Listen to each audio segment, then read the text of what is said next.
Hello everyone. आज हम standard 8 के एनसीईआरटी के इंग्लिश सब्जेक्ट का चैप्टर देखेंगे, the best Christmas present in the world. तो क्रिसमस एक बहुत बड़ा फेस्टिवल है, उसमें लोग एक दूसरे को गिफ्ट भी एक्सचेंज करते हैं। जैसे दिवाली है, इंडिया में बहुत बड़ा फेस्टिवल है, ऐसे क्रिसमस है, वो दूसरे बहुत सारे कंट्रीज़ में बहुत बड़ा फेस्टिवल है। अभी ये एक वॉर स्टोरी है, वॉर मतलब युद्ध। तो वर्ल्ड वॉर 1 की बात है, 1914 का जो पीरियड है उसके दौरान की एक स्टोरी, वॉर स्टोरी है। ओके, तो स्टोरी कैसे स्टार्ट होती है? तो जो ऑथर है इस चैप्टर के, वो एक जंक शॉप में जाते हैं, कबाड़ी की दुकान में। उनको एक टेबल परचेज करना है, इसीलिए वो जंक शॉप में जाते हैं। वो जंक शॉप है ब्रिडपोर्ट के अंदर, इंग्लैंड में। ऑथर क्या करते हैं, उधर एक रोल टॉप डेस्क खरीद कर लाते हैं, अपने घर लाते हैं। वो बहुत सस्ता था। अगर वो ऐसा ही टेबल नया खरीदने जाएगा तो उनको एक्सपेंसिव होगा उनके लिए। तो ये जो रोल टॉप डेस्क लेके आते हैं उसकी हालत कुछ ठीक नहीं है, थोड़ा जला हुआ है, थोड़ा ख़राब है, उसका लेग थोड़ा ठीक मेंट किया हुआ है, फिर भी वो सस्ते में मिल रहा है। तो ऐसा सोच के ला रहे हैं कि इसको घर ला के मैं उसको रिपेयर कर दूंगा। एक चैलेंज, एक रिस्क है, लेकिन वो खरीद लेते हैं।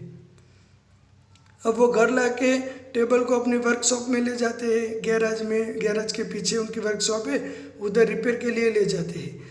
तो जो रोल टॉप डेस्क है उसके जो ड्रॉवर है, 3 ड्रॉवर है, तो 1 2 ड्रॉवर तो आसानी से खुल जाते हैं, लेकिन तीसरा वाला ड्रॉवर है वो जल्दी खुलता नहीं है। फिर वो थोड़ा फोर्स लगा के उसको खोल देते हैं और उसके अंदर उनको एक टीन बॉक्स मिलता है। टीन मतलब डिब्बी, इधर आपको डिब्बी समझनी है। वो टीन आता है ना, हमको पता है कोक का, पेप्सी का, लेकिन इधर एक डिब्बी समझनी है। तो टीन बॉक्स है, उसके ऊपर सेलो टेप से एक लेटर में, मतलब एक चिट्ठी में लिखा था कि जिम का लास्ट लेटर है। फिर वो डिब्बी खोलते हैं तो उसके अंदर एक एनवेलप निकलता है और एनवेलप के अंदर एक लेटर है। तो अभी उनको एक क्यूरियोसिटी, उनके अंदर, उनके दिमाग में क्यूरियोसिटी जागी दिल में कि इस लेटर में क्या होगा, किसका लेटर है। ऊपर लिखा है जिम का लास्ट लेटर, मतलब उसमें ऐसा लिखा था कि ये मेरा आखिरी लेटर है, मेरे मरने के बाद मेरी कब्र में उसको दफना देना। तो उनको एक क्यूरियोसिटी है कि इसके अंदर क्या होगा। दूसरों का लेटर पढ़ना सही बात नहीं है, फिर भी वो अपनी क्यूरियोसिटी पे कंट्रोल नहीं कर पाते ऑथर, और वो लेटर रीड करते हैं। फिर उनको पता चलता है कि रियल ऑनर कौन है, ये लेटर किसके लिए लिखा गया है और इसका क्या इम्पोर्टेंट है स्टोरी में। ओके, तो अभी लेटर के अंदर क्या है वो हम देखते हैं। तो लेटर किसने लिखा है? तो एक कैप्टन है, इंग्लैंड की जो इंग्लिश आर्मी है उनका कैप्टन है जिम मैकफर्सन। जिम मैकफर्सन है वो कैप्टन है, उसने ये लेटर लिखा है। और ये जो ऑथर है वो टेबल कप खरीद के लाते हैं क्रिसमस इवनिंग को, क्रिसमस ईव बोलते हैं, मतलब क्रिसमस 25 दिसंबर उसके आगे का दिन। वो टेबल ला के रिपेयर करना स्टार्ट करते हैं। उनको टीन बॉक्स मिलता है, टीन बॉक्स के अंदर एनवेलप और लेटर है, वो खोलते हैं, फिर हमको बताते हैं कि क्या लिखा है। तो उसके जो जिम के लास्ट लेटर है, जिम तो मर गया है, वो मैं आपको पहले ही बता देता हूँ, जिम मर गया है, लेकिन बाद में उसका सस्पेंस पता चलेगा। तो open and read by author. उसका रियल ऑनर कौन था? कॉनी। कॉनी कौन है?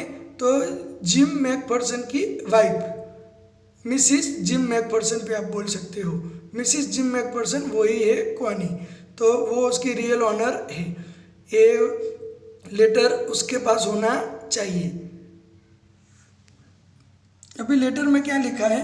तो ये लेटर जिम ने लिखा था, किसके लिए? अपनी वाइफ के लिए।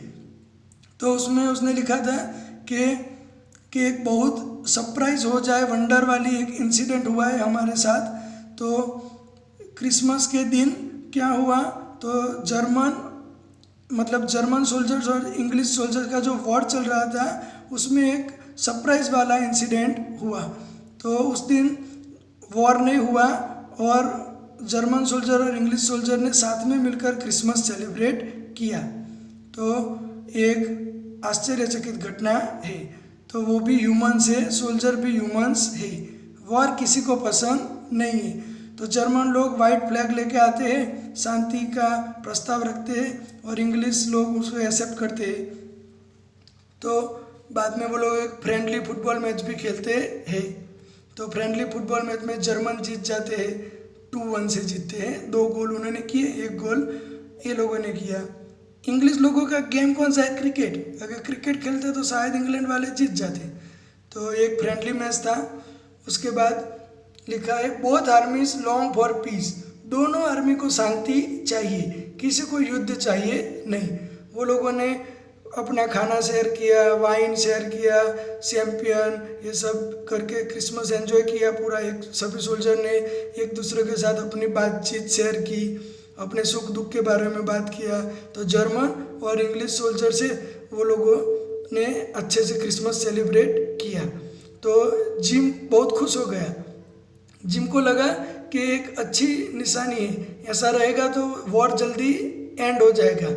तो वो लेटर में अपनी वाइफ को लिखता है we shall be together again. Connie को बोलता है हम जल्द ही साथ में होंगे, फिर से हम साथ में होंगे, मैं वॉर से वापस आ जाऊंगा। लेकिन आयरनी ऑफ द स्टोरी देखो, पूरा उल्टा हो जाता है।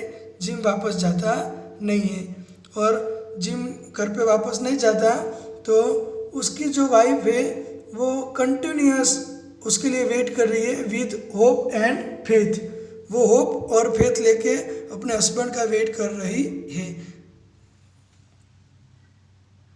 अभी देखो ऑथर क्या करते हैं, जो लेटर उनको मिला है उसके ऊपर एड्रेस लिखा था 12 कूपर बीचेस ब्रिडपोर्ट। तो ये एड्रेस जिम के घर का था, तो उधर लेटर होना चाहिए।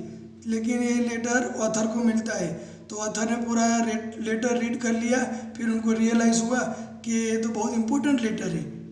इसके अंदर किसी की फीलिंग्स छुपी हुई है, किसी का प्यार छुपा हुआ है, किसी की कंसर्न है, वरी है। तो ये तो लेटर मिसिस जिम मैकफर्सन के पास ही होना चाहिए।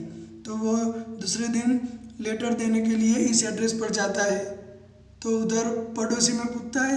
तो वो उधर पूछते एक आदमी बताता है कि उसका घर तो जल चुका है और ऑथर ने भी देखा उनका जो घर था उसमें आग लग गई थी।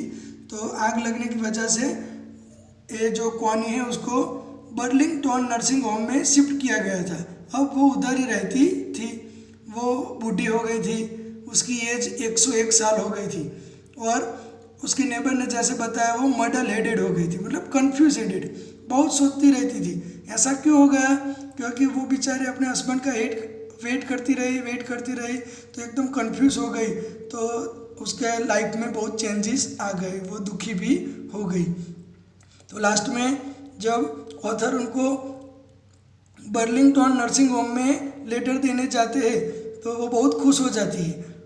क्यों खुश हो जाती है? तो उसको ऐसा लगता है कि मेरा जिम वापस आ गया।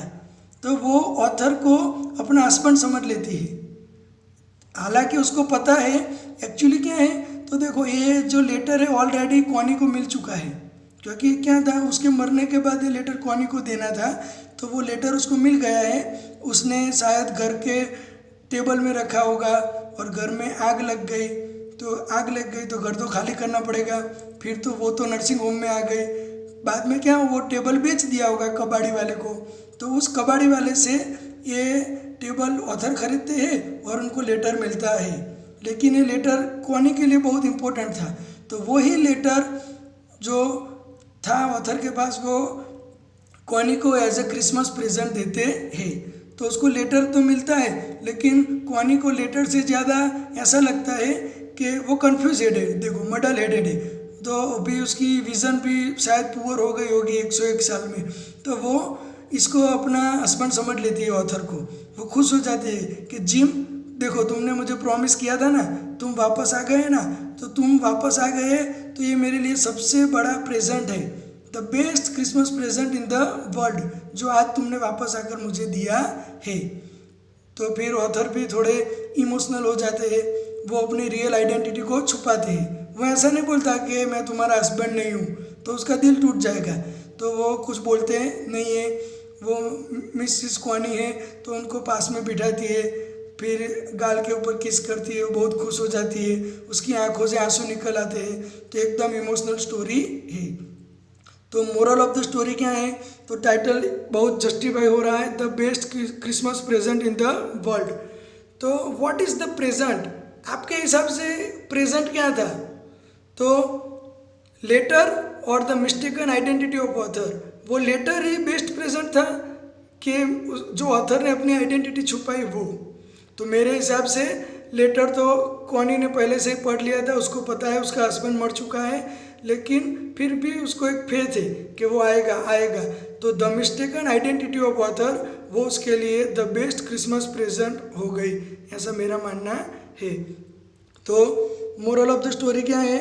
वॉर है वो अच्छी बात नहीं है। वॉर क्या करता है? War destroys religion, states and families. उसमें बहुत फैमिलीज तबाह हो जाते हैं, लोग अनाथ हो जाते हैं, जो कुछ लोग विधवा हो जाते हैं, बेचारी लेडीज़, बच्चे अनाथ हो जाते हैं। तो वॉर से किसी का भला होता नहीं है। तो उसके अंदर जर्मन कैप्टन जो है हांस वुल्फ, जर्मन कैप्टन है, और इंग्लिश कैप्टन है जिम।